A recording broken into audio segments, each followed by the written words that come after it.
Login প্রজেক্টে একটি বিষয় বাদ পড়ে যাওয়ায় সবশেষে আপনাদেরকে সেই বিষয়টি আবারও একটু আমি দেখাচ্ছি। দেখুন, আমরা শুরুতে স্টেপ 1ই দেখিয়েছিলাম যে এই লগইন প্রজেক্টে যারা রেজিস্ট্রেশন করবে মেম্বাররা, তো রেজিস্ট্রেশন করার পরপরই তাদের মেইলে একটি কনফার্মেশন লেটার বা মেইল চলে যাবে, সেই বিষয়টি দেখিয়েছিলাম। কিন্তু আমরা অফলাইনে যেহেতু কাজ করেছিলাম, এই জন্য এই কোডটিকে আমরা অফ রেখেছিলাম। কিন্তু অনলাইনে অর্থাৎ আপনি সার্ভারে এই জিনিসটি কোডটি এক্সিকিউট করে দিতে পারেন। আমাদের এই কোডটি দিতে হবে মূলত একদম শেষে মাইস্কুল ক্লোজের ড্রিমওয়েভারে যখন আপনি কোডটি লিখবেন মাইস্কুল ক্লোজের পরে দিতে হবে এবং এইটির উপরে অর্থাৎ ট্যাগ সবশেষে যে ট্যাগটি রয়েছে তার উপরে দিতে হবে, তা নাহলে কিন্তু কাজ করবে না।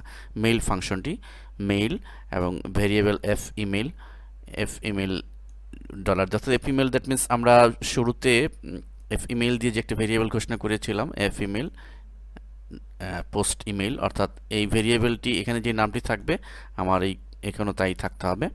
এই জন্য এই ভেরিয়েবলটি এখানে দিয়েছি, কমা রেজিস্ট্রেশন, এবং কি মেসেজ দিবেন সেটা যেমন আমি লিখেছি congratulation, your registration has been successfully complete. আপনি যে কোনো লেখা দিতে পারেন। ঠিক এই কোডটুকু আমরা সবার শেষে ট্যাগের উপরে মাইস্কুল ক্লোজের পরে আমরা দিয়ে দিব। ডাটাবেস ক্লোজ হবে, এরপরে আমরা মেইল ফাংশনটি এক্সিকিউট করব, তার উপরে দিলে কিন্তু কাজ হবে না। ধন্যবাদ সবাইকে। এই অধ্যায়ে আমরা আপনাদেরকে লগ ইন সিস্টেমের উপর একটি পূর্ণাঙ্গ ডাটাবেস প্রজেক্ট দেখাবো। আমরা অনেক ওয়েবসাইটই এ ধরনের প্রজেক্ট বা এই ধরনের ফিচার দেখে থাকি, যে সে সমস্ত সাইটে ঢোকার জন্য অথবা সাইটে নির্দিষ্ট কোনো পেজে ঢোকার জন্য বা কোনো বিষয়ে ডাউনলোড করার জন্য আমাদের রেজিস্ট্রেশন করতে হয়। তো এবং লগ ইন করার সময় আমাদের রেজিস্ট্রেশনের সময় প্রদত্ত যে পাসওয়ার্ড থাকে সেই পাসওয়ার্ড দিয়ে আমাদের ঢুকতে হয়। পাসওয়ার্ড ঠিক না হলে বা রেজিস্ট্রেশন না করলে আমরা সেই নির্দিষ্ট পেজে ঢুকতে পারি না। তো এটি অত্যন্ত গুরুত্বপূর্ণ এবং প্রফেশনাল ওয়েবসাইটের ক্ষেত্রে এ ধরনের লগ ইন সিস্টেম খুবই ইফেক্টিভ, খুবই কার্যকরী। তো আমরা পূর্ণাঙ্গ প্রজেক্টটি স্টেপ বাই স্টেপ দেখাবো আমাদের এই প্রজেক্টে, এবং প্রতিটি স্টেপ আপনাদেরকে ভালো করে আপনারা লক্ষ্য করবেন এবং কোনো স্টেপ ইগনোর করবেন না, কারণ কোনো স্টেপ যদি ইগনোর করেন তাহলে এর ধারাবাহিকতা ঠিক থাকবে না এবং পূর্ণাঙ্গ প্রজেক্ট আপনারা করতে সক্ষম হবেন না। যাই হোক, তো আমরা স্টেপ বাই স্টেপ আপনাদের দেখাবো এবং এটির টোটাল সোর্স ফাইল আমাদের 1 নম্বর সিডিতে সোর্স ফাইল নামে যে ফোল্ডার রয়েছে সেখানে দেওয়া রয়েছে। তো এই প্রজেক্টটি আমি আপনাদেরকে দেখানোর আগে এর আউটপুটটি আমরা দেখাচ্ছি একবার, যে আমাদের যে ওয়েবসাইটটি সেখানে আমরা লগ ইন সিস্টেমের একটি বিষয় আমরা ঢুকিয়েছি। দেখুন, সাপোজ আমাদের এখানে দেখুন, লক্ষ্য করুন যে ফ্রি টিউটোরিয়াল সেকশন নামে একটি সেকশন আমরা করেছি এবং সেখানে এই সেকশনে ঢুকতে হলে দেখুন কি হচ্ছে, কোনো ইউজার যদি চাচ্ছে যে এই সেকশনে ফ্রি সে টিউটোরিয়াল পাবে বা শিখবে, তো সে এই বাটনে ক্লিক করলো ফটো কারেকশন প্রজেক্ট, সে শেখার জন্য বা দেখার জন্য। এখন দেখুন, লক্ষ্য করুন এখানে অলরেডি এই পেজে যাওয়ার জন্য আপনাকে সাইন আপ করতে বলছে, যে এখানে একটা আইডি এবং পাসওয়ার্ড দিয়ে ওই নির্দিষ্ট পেজে ঢুকতে হবে। কিন্তু আইডি বা পাসওয়ার্ড আপনি যদি আগে ইনপুট না করে থাকেন বা রেজিস্ট্রেশন না করেন, সেক্ষেত্রে কিন্তু আপনার যেটি আপনি এন্ট্রি করবেন সেটি কিন্তু অ্যাকসেপ্ট করবে না। এবং নিচে সেটি লেখাও রয়েছে, this tutorial only for registered member, অর্থাৎ আপনাকে এই টিউটোরিয়াল সেকশনে থেকে আপনি শিখতে চাইলে আপনাকে অবশ্যই রেজিস্টার্ড মেম্বার হতে হবে।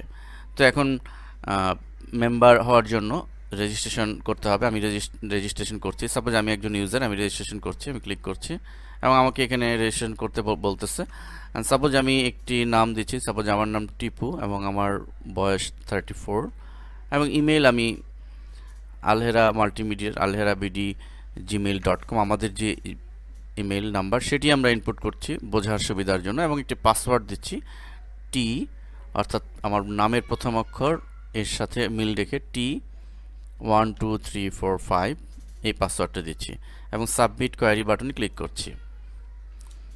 লক্ষ্য করুন, ইউর রেকর্ড সাকসেসফুলি অ্যাডেড, অর্থাৎ আমার এন্ট্রি করা যে ডাটাগুলো সেটি অ্যাড হয়েছে এবং আমি অলরেডি মেম্বার হয়েছি। এটি বোঝার জন্য অলরেডি লিস্টও তৈরি করে দিয়েছি, আপনি এই ধরনের লিস্টও তৈরি করে দিতে পারেন।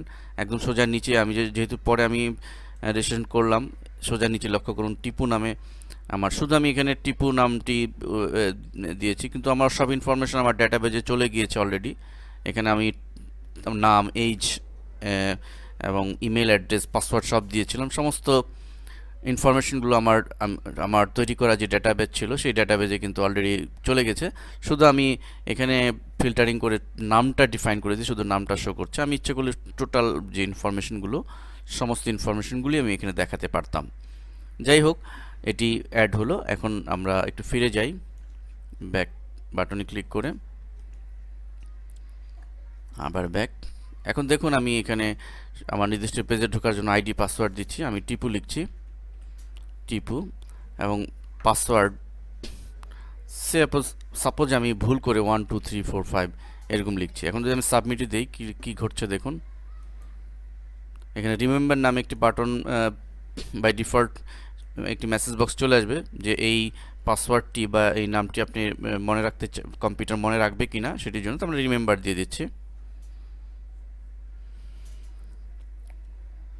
লক্ষ্য করুন সে কিন্তু পাসওয়ার্ডটি নেয়নি, যার কারণে সেই আগের পেজই চলে এসছে, আগের সে আইডি বা পাসওয়ার্ড। আমি নির্দিষ্ট পেজে যাওয়ার জন্য যেহেতু সাবমিট করেছিলাম সেটি নেয়নি, যেহেতু মিল হয়নি।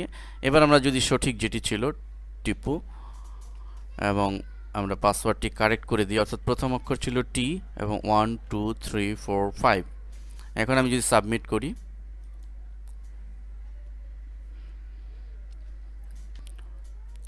লক্ষ্য করুন আমার নির্দিষ্ট টিউটোরিয়ালের পেজ কিন্তু রান হচ্ছে, অর্থাৎ সে অ্যাকসেপ্ট করেছে। আমি যেহেতু আমার ইউজার যেহেতু মেম্বার হয়েছে এবং সেই মেম্বার পাসওয়ার্ড এবং তার নামকে ডাটাবেস থেকে সে মিল পেয়েছে, খুঁজে পেয়েছে, সো সে নির্দিষ্ট পেজে ঢুকতে দিয়েছে বা লগ ইন করতে দিয়েছে। দেখুন অলরেডি পেজটি ওপেন হচ্ছে।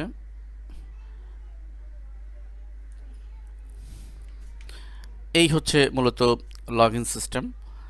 এখন যদি এবং শুধু তাই নয়, এখানে আমরা এই প্রজেক্টে আরও কিছু বিষয় ইনক্লুড করেছি, যেমন যে মেম্বার হয়েছে, যে টিপু নামে যে মেম্বারটি, যে ইউজার, তার ডাটাবেজ একদিকে তো আমাদের যে ওয়েবসাইটের যে ডাটাবেজে তার ইনফরমেশন চলে এসেছে, এছাড়া সে যেহেতু মেম্বার হয়েছে, রেজিস্ট্রেশন করেছে, তার ইমেইলে একটি information already confirmation information already চলে গিয়েছে। সে যদি তার মেইল চেক করে, আমরা আমাদের যেহেতু ইমেইল নাম্বার দিয়েছিলাম, আমরা এটি দেখি আমাদের ইমেইলে এসছে কিনা। আমি আমার জিমেইল অ্যাকাউন্টে সাইন ইন করছি, অর্থাৎ আমার মেইলটা চেক করার জন্য আমি ঢুকছি। লক্ষ্য করুন আমার মেইলে অলরেডি একটি মেসেজ চলে এসছে, দেখুন রেজিস্ট্রেশন। এবং এখানে আমি যদি ক্লিক করি যে congratulation, your registration has been successfully completed. তো টিপু নামের যে ইউজার রেজিস্ট্রেশন করেছে, তার মেইলে মূলত সে যে মেইল নাম্বারটি ইনপুট করেছিল, তার মেইল অ্যাড্রেসে এই মেসেজটি চলে যাবে। সে যে মেম্বার হলো বা তার রেজিস্ট্রেশন যে সাকসেসফুলি কমপ্লিট হয়েছে, সেটি মানে অটোমেটিকলি জেনারেট করে দেওয়া হয়েছে যেন তার মেইলে চলে যায়। অর্থাৎ যে কোনো ইউজার যখন আমার ওয়েবসাইটে, যে কোনো ইউজার যখন এটা করবে, রেজিস্ট্রেশন করবে, তো সাথে সাথে তার মেইলে একটি কনফার্মেশন মেসেজ চলে যাবে। তো এই পূর্ণাঙ্গ একটি প্রজেক্ট আমি আপনাদেরকে এখন প্র্যাকটিক্যালি দেখাবো। আমরা পরবর্তী স্টেপেই আমরা মূল প্রজেক্টটি শুরু করব। আমি এই স্টেপে শুধু দেখালাম এর আউটপুটটি, যে মূলত লগ ইন সিস্টেমে কী হয়, কী ঘটে। স্টেপ 2 থেকেই আমাদের শুরু হবে এর প্র্যাকটিক্যাল ইউটিলাইজেশন।